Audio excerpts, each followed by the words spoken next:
ننگے میں دکھیا حکومت میں رضا یا حسین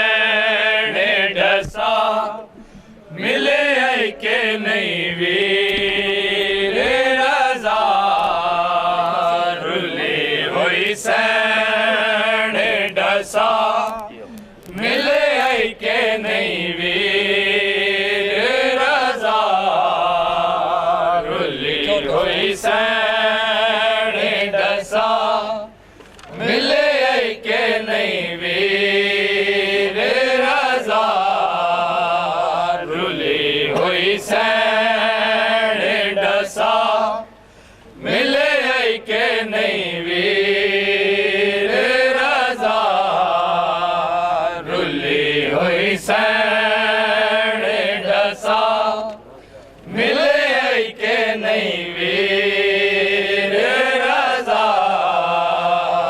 رلے حسین ڈسا ملے ہے کہ نہیں ویر رضا رلے حسین ڈسا ملے ہے کہ نہیں ویر رضا رلے حسین ڈسا ملے ہے کہ نہیں ویر رضا رلے حسین ڈسا ملے ہے کہ نہیں ویر رضا رلے حسین ڈسا ملے ہے کہ نہیں ویر رضا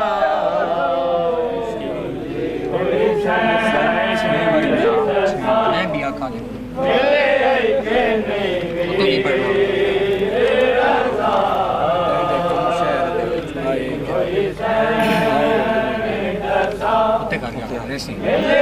کہ نہیں ویر رضا رلی حسین ڈسا ملے کہ نہیں ویر رضا رلی حسین ڈسا ملے کہ نہیں ویر رضا کم شہر دے وچ آئے کہ نہیں ویر رضا تینے کم شہر دے وچ آئے کہ نہیں ویر رضا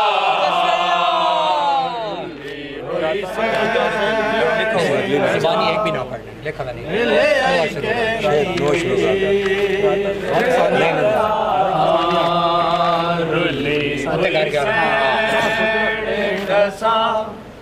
ملے